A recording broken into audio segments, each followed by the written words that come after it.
All right, thanks for joining me, everyone. Charles Moscowitz here. Getting a little echo in the headphones, but I'll keep trying to work with that. Um, and Cliff Kincaid is my guest, and of course, Cliff, you have been a very active conservative for many years. I mean, you were with the Center for Investigative Journalism of Accuracy in Media. You have a new book out that well, let me just see if I can call it up here. Um, the Sword of Revolution and the Communist Apocalypse. What a title, and what a picture too. Um, so let's talk about the communist apocalypse that we're all facing right now, which is, I think, becoming more obvious and more apparent to the normies, as I like to call them, people out there. People are scared, Charles. Appreciate you having me back on your show. People are scared because we're living through this Maoist style cultural revolution, and there doesn't seem to be any leadership against this. We've got President Trump today touting some good economic numbers, but he's still been derelict, almost AWOL, in confronting the communists on the streets. And now, just a couple days away on July 4th, one of these communist groups, actually a front of the Revolutionary Communist Party, through its front group, Refuse Fascism, is scheduling demonstrations around the country, including once again in Lafayette Square, from the White House. Maybe they're going to try to take down the Andrew Jackson statue again. But it makes me wonder if the FBI's on top of this, the Department of Justice, the police, the park police.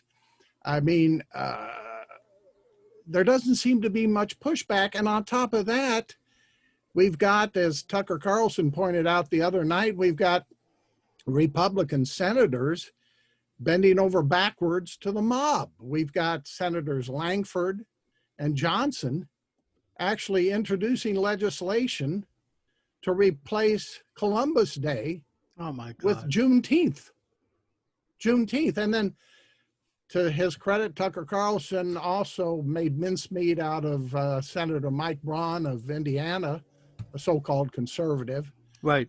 who's actually endorsed Black Lives Matter and has introduced a bill to make it easier for these activists on the left to sue our police. So at a time when we need the police, we need the FBI, too many of these Republicans, we know that most of the Democrats are on the other side, but even our own Republican senators are bending over backwards to the mob. It's frightful. Yeah, I mean, I think Mitt Romney actually marched with Black Lives Matter. And yeah, as President Trump says, or what he said about Charlottesville, there are a lot of good people out there too, people who are well-meaning, but I would argue duped by this constellation of communist groups. They call themselves various names. It kind of reminds me of like in the 1930s when you had all the fellow traveling organizations, Coalition Against Fascism, Coalition in Favor of Motherhood and Apple Pie, Coalition for this. And, these are all interconnected groups that basically operate out of the same slush fund. They have interconnecting directorates, interconnecting personnel, goes back and forth. It's the way Acorn operated and still probably does operate. You've got private groups and public. We now know the Black Lives Matter, whatever they are, it's a very shadowy organization. It's come out that it's not been proven that they're taking these millions of dollars that is pouring in and giving it to their own businesses, lining their own pockets.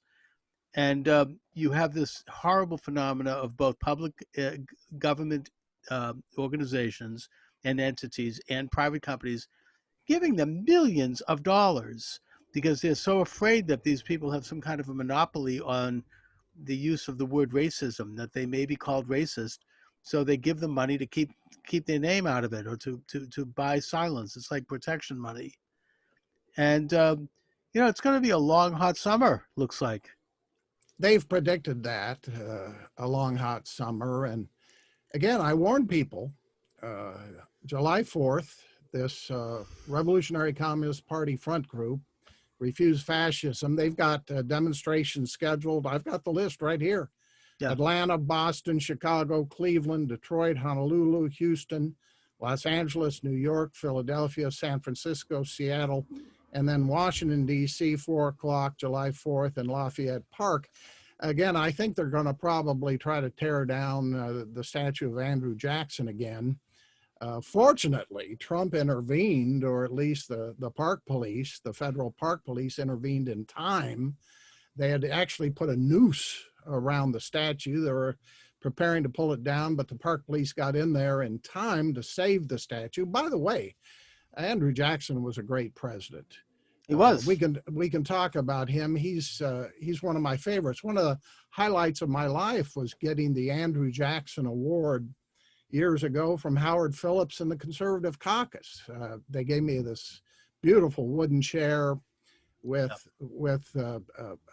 it said on the back of the chair, the Andrew Jackson Liberty Award for Cliff Kincaid. And he, you know, he gets a bad rap. He's supposed to be a genocidal killer. The truth is the exact opposite. He was trying to protect the Indians from the Indian Wars versus the white settlers. We can go into that, but the point is, I hope that we're prepared this time on July 4th for what they're going to try to do again, not only in Washington, D.C., but across the country.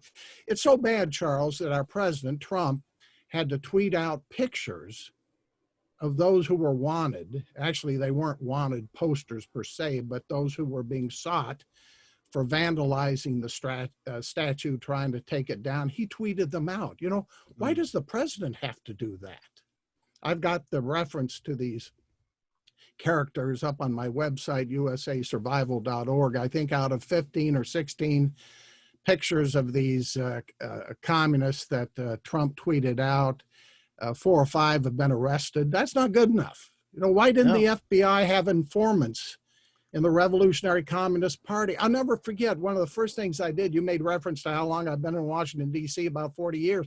One of the first news conferences I covered was sponsored by the Revolutionary Communist Party, by Bob Avakian, their founder. He was one of the original SDS members with Bernardine Dorn and Bill Ayers and all that crowd.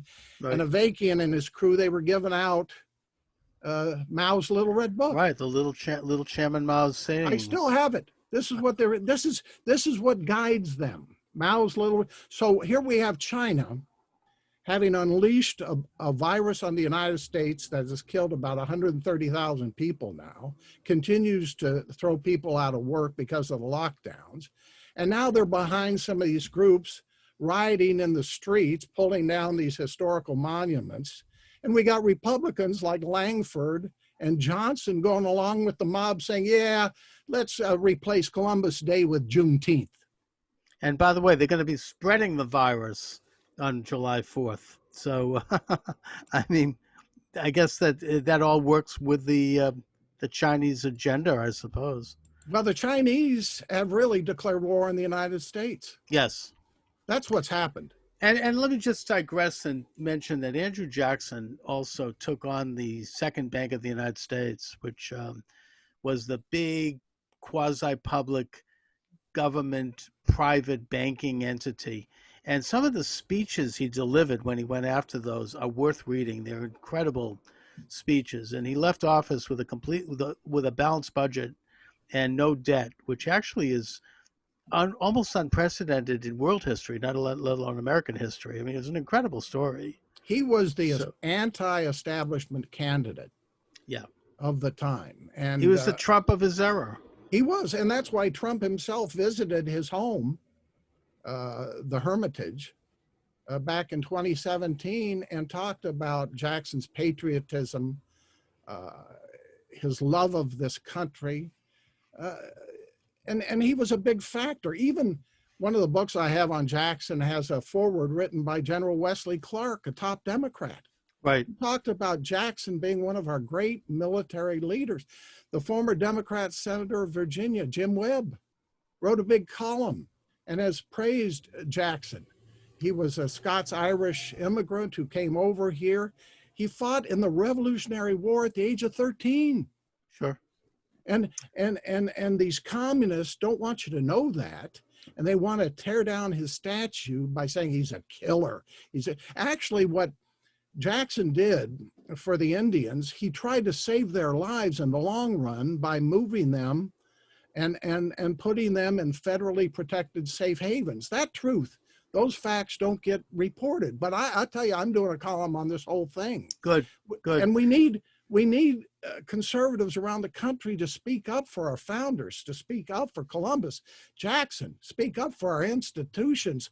And we're depending on President Trump to act decisively. Well, it's more than just Jackson. I mean, here in Boston, they defaced the Shaw Memorial across the street from the State House, and that was General Shaw led an all-black brigade during the Civil War. So, and they've taken down the statue now of Lincoln in Boston. They've attacked statues of Ulysses S. Grant. I mean, last I checked, he was on the right side of that war. I mean, now they want to attack statues of Jesus Christ. Yes. I mean, it's this has nothing to do with racial issues. This has to do with tearing down America's Judeo-Christian culture and society. And it is classic communism. It's an attempt to destroy history as a way of destroying where people are today or controlling where people are today. And then let me add this, because I guess I'm on a rant against these, quote, conservatives in Congress.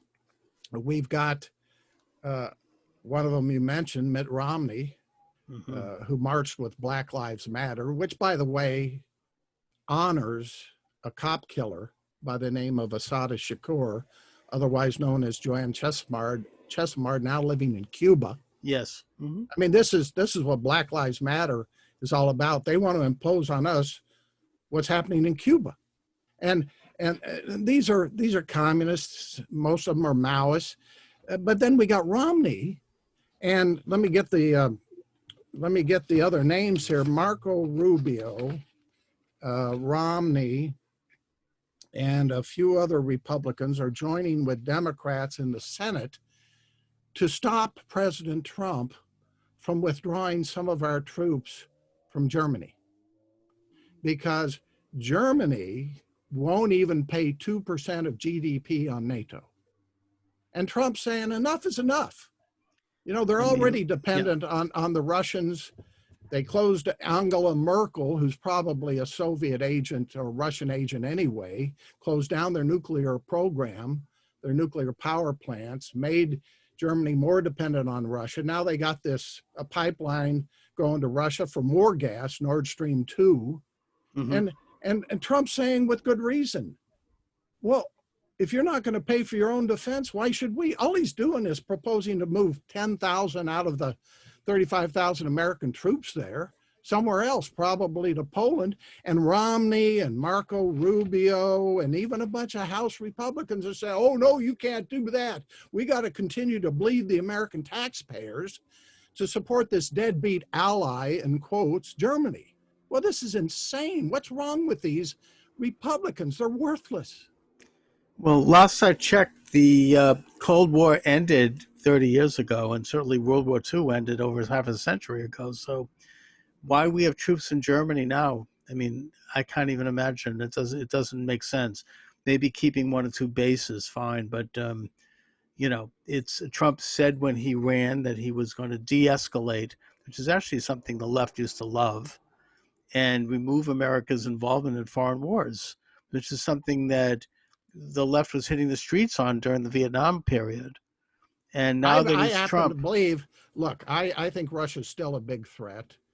I think Vladimir Putin, one time lieutenant colonel in the KGB, is still an enemy of the United States. I understand the necessity of countering Russia, but you don't counter Russia in a country like Germany, which can't even meet 2%, which is increasingly dependent on Russia anyway, and whose chancellor, Angela Merkel, was a former communist propagandist in East Germany when she was growing up, and whose allegiance to the West is suspect anyway. So, yeah, I say pull out all the troops, but Trump can't even propose getting 10,000 of them out of 35,000 out of Germany. because Romney, Rubio, and all the Republicans on the House Armed Services Committee are saying, "Oh no, you can't do that." It reminds me, since we're close to July 4th,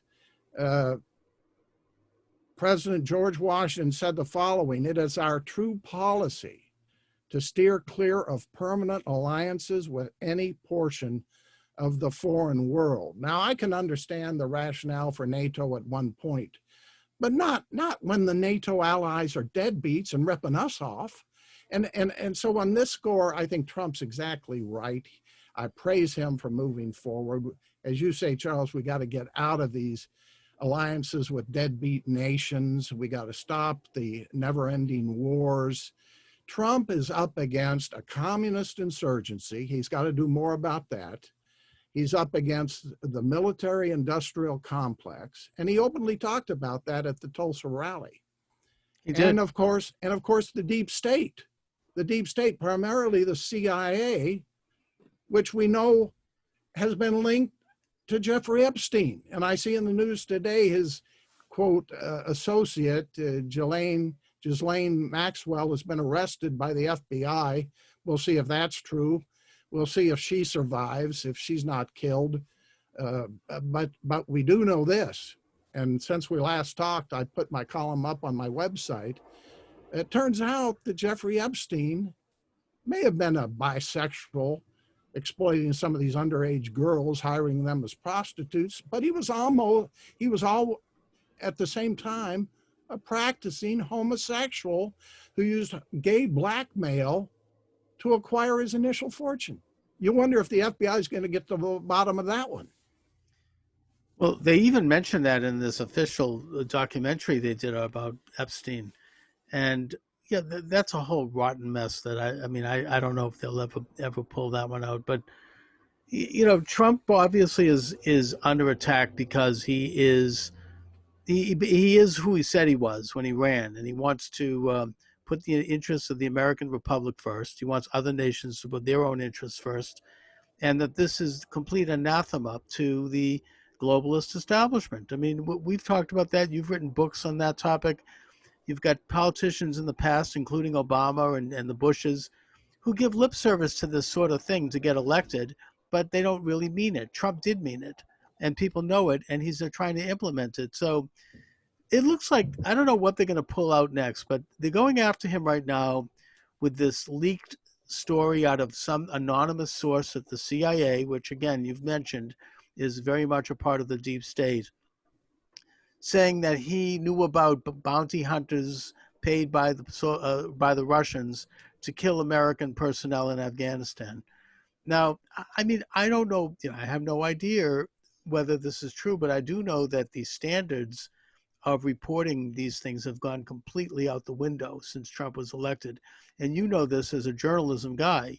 I mean, now the New York Times, the Washington Post, they will publish a story based on one anonymous source.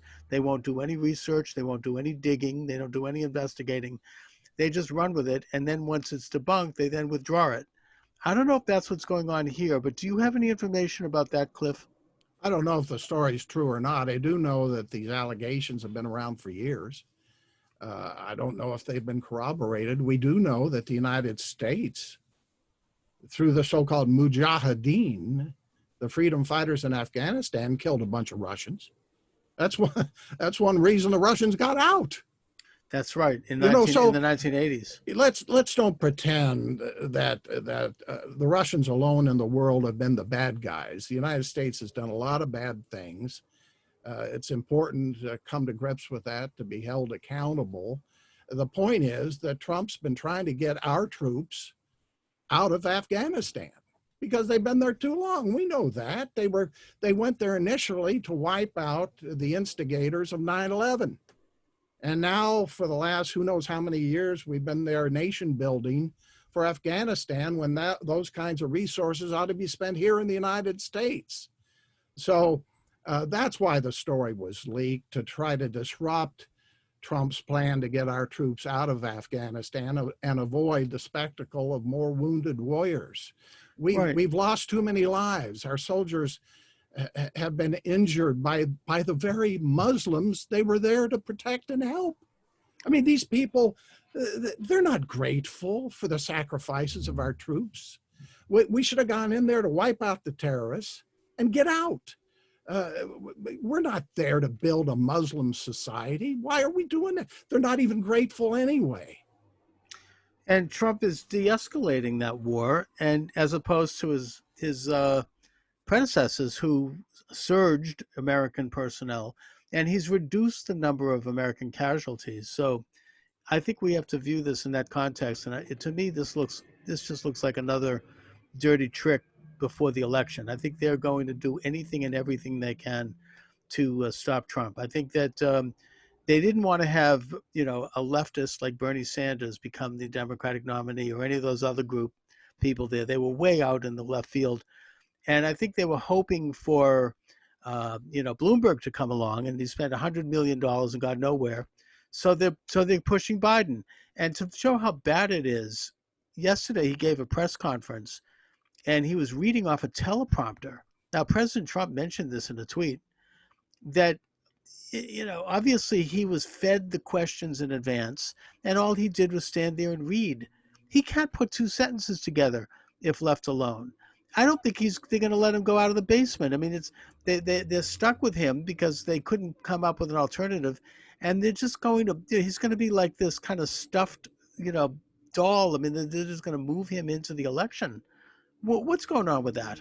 Well, we know that Biden is just a front man who can't be coherent. And it's a sad case, really, to see him in action. As I told you the last time we talked, I don't think Biden's going to, in the end, agree to any debates. Well, why should he? He's being protected by the media.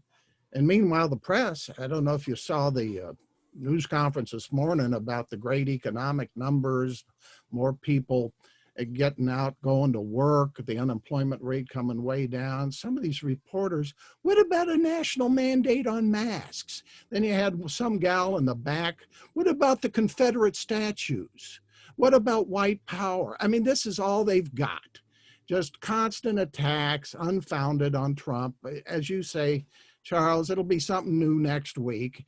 But that's even more reason for Trump to take the offensive, and now. One thing I've said, I know it's controversial, but I do think Trump has some vulnerabilities among his base, but especially among women voters. I find a lot of women are turned off by Trump personally. He can be abrasive and obnoxious and unlikable. And I think, frankly, that Trump ought to ask Mike Pence to step down, continue some of the work he's doing as vice president, say on the coronavirus task force, and that Trump ought to get a woman VP, because we know Biden's going to do that. He's already said so, and everything we hear is that it's going to be Kamala Harris of California, and I don't think Pence has the fire in the belly to go after her, but I can suggest various candidates. There was a great upset by a pro-Trump Republican in a Colorado race just the other day by a strong conservative woman. Take a look at this conservative woman, Congresswoman Debbie Lesko out in Arizona. Tremendous woman. If Trump would do that, bring a woman on the ticket, a tough woman, a conservative woman, pro-life, I think he could really shake this race up, and he needs to do it. He also needs to shake up his campaign. We talked about that in the past, that now his campaign manager, Parscale, is consulting Karl Rove, one of the architects of Romney's disastrous 2012 race. And there has been a shakeup. If you notice, in the last week, some new people have been brought into the campaign. He needs to shake it up, hire new people, keep his eye on the CIA. Remember, that's another bureaucrat he put in there. This time a woman bureaucrat, a longtime CIA bureaucrat. Mm-hmm. And his new director of national intelligence, Ratliff, ought to clean the house over there before we get some more of these bogus leaks. So, I mean, I think there's going to be some, they'll do anything to stop Trump, because the longer he's in there, the more people are waking up to the truth of their corruption and of their really rotten ideology. And so I fear what they might pull out next. I mean, I've heard rumors of like another virus. Maybe they might have a war. I hate to think about what they might try. They could try anything and more. But I'll tell you, in the meantime, we've got to anticipate that. But in the meantime, these Republicans have to stick behind the president and go on the offensive against these communist, Maoist revolutionaries. Don't go for something like Mike Braun of Indiana did, endorsing Black Lives Matter. This guy's a conservative from Indiana. And then you got Langford from Oklahoma, Johnson, endorsing replacing Columbus Day with Juneteenth. I mean, we should be defending Columbus, for crying out loud. We ought to be defending Andrew Jackson. We shouldn't defend the Confederacy or the Confederate monuments necessarily, but we should insist on law and order, or an orderly process. If some people object and want to bring them down, let's have a discussion.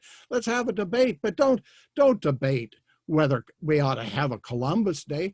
And I guess they're going to, we all know they're going after George Washington himself. I mean, we can go down the list.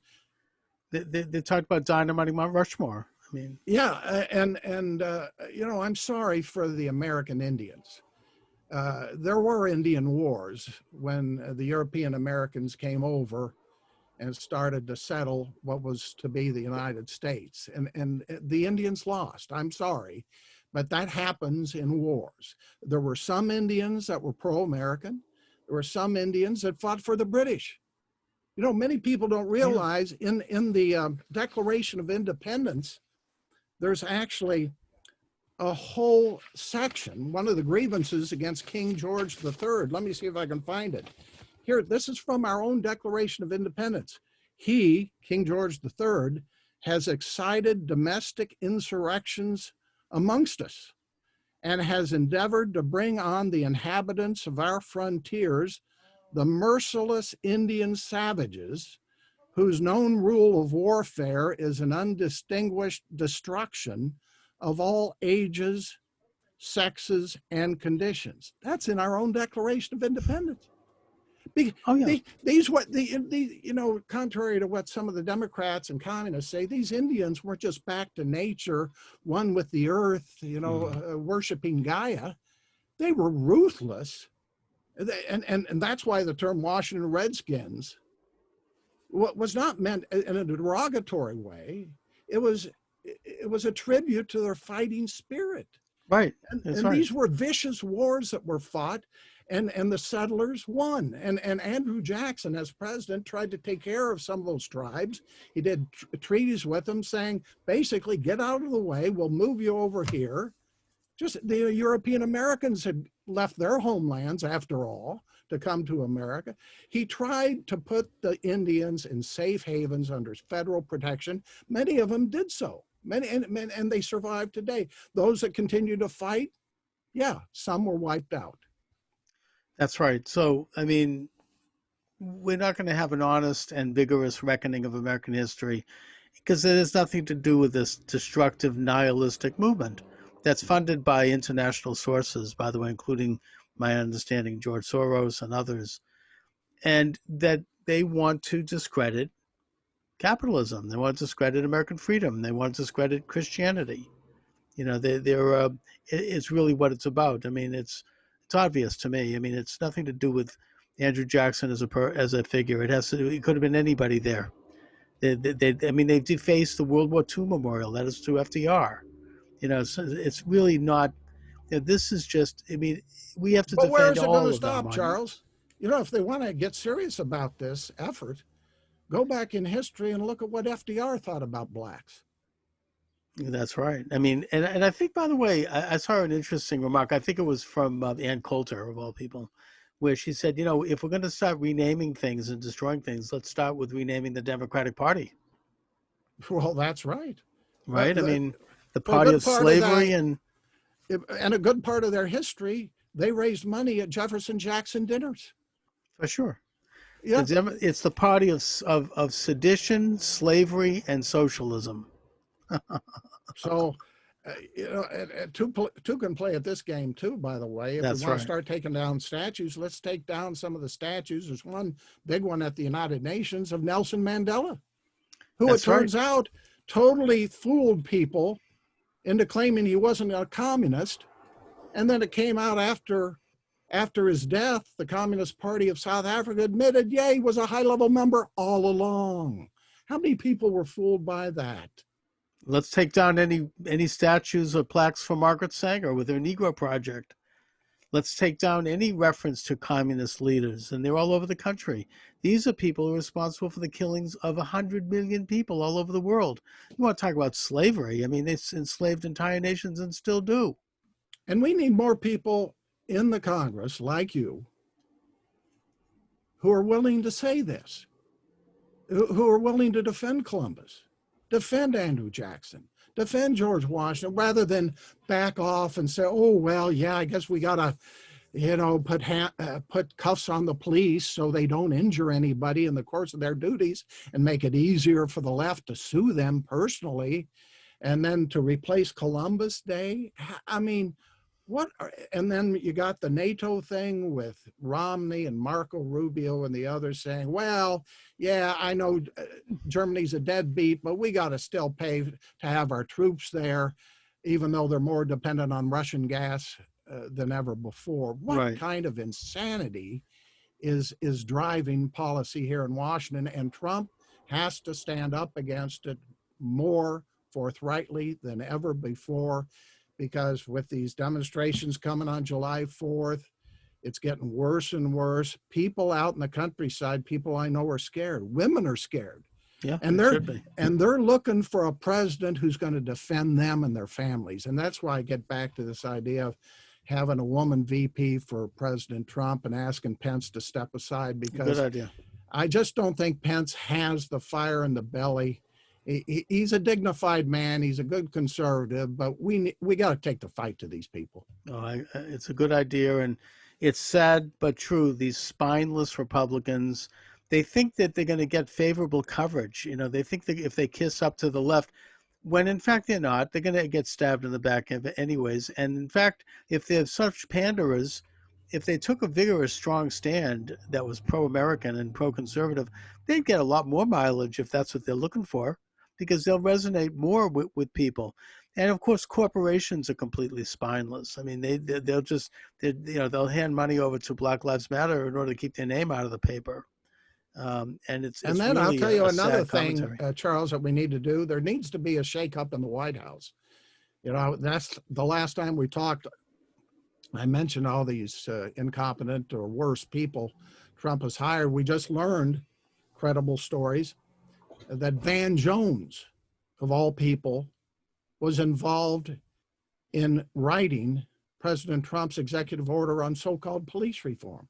Now, we know Van Jones. He's a former communist. Yeah. Yeah, he was involved in this the Storm Front group. Well, it was actually Storm, standing together to organize a revolutionary movement. Some of them went down to Cuba. I don't know if he personally did, but yeah, he's the guy he was even too extreme for the Obama administration. Oh, he was. They fired him. He was a card-carrying communist. And he's been brought into the Trump White House previously for so-called criminal justice reform. Been brought into the Trump White House by Trump's son-in-law, Jared Kushner. Yeah, they need to do something over there. I interviewed him years ago, and I actually asked him point blank, "Are you or were you ever a communist?" And he said, "Yes, I was, but it was a youthful indiscretion," as he put it. Well, he's a very clever guy. Yeah. But he should have no role of any sort in anything the Trump administration does. Absolutely. This pandering to criminals through this criminal justice reform, jailbreak legislation is what it is. I mean, don't we have enough violence in the streets without springing criminals from jail? I mean, what a mistake on Trump's part. I know it's his son-in-law. I know there's a tendency to think, he's going to serve my interests. Kushner's been a disaster. Bringing in people like Van Jones, this is ridiculous. That's crazy. All right, Cliff. So mention your new book and mention where people can read your work and your website. Charles, actually, that book, I think it's my best. The Sword of Revolution is several years old. It's basically, it predicts a lot of what's happening. I have to say it's available through Amazon. Just put it into the search engine. It has to do with how our intelligence agencies and generally people have misinterpreted what has happened with the, quote, fall of the Berlin Wall, and the fact that communism is still alive. We have an interview in there with a former intelligence agency insider, a dissenter, who talked about how the agency gets so many things wrong, partly because they've been infiltrated. And that's one thing I wish Trump had moved forward on. It'd be controversial, but there are parts of the intelligence agencies, intelligence community. I think there's 17 different agencies, if you could believe that. There's some of them doing good work, but the CIA, nah, get rid of it. You know, it came out of the old OSS, which was heavily infiltrated by communists anyway. That's right. That's right. And Nazis. So we go into a lot of that, and we also deal with the philosophy, the Marxist philosophy of dialectics, how they argue, what you might call double speak. So that one, we did 3 books on Obama, did a book on Edward Snowden. I've got a lot of books out there. Oh, you do, and they're great, and available on your website. All right. Well, mostly not, but we highlight them on the website, but you'll have to go to Amazon for most of those. Some of those, unfortunately, the ones we talked about last time, my books on the UN are out of print. Too bad you can't get them back in. Well, I think we have one, Global Taxes for World Government. If you go onto my website, usasurvival.org, click on archives, you'll find a PDF of that book. Good. That was the second one I did on the UN. Still very relevant, because you and I know out of this global crisis, they hope to bring a world government financed by global taxes, paid for by you and me and the American people. And of course, the prospect of global taxes is what started the American Revolution to begin with, when King George tried to tax us. So we've gone full circle, haven't we? Taxation without representation is tyranny. Taxation with representation ain't so hot either. Right. That's true. All right, Cliff, thanks so much. My pleasure. We'll Charles. talk soon. Good luck to you. Happy 4th. Same with you.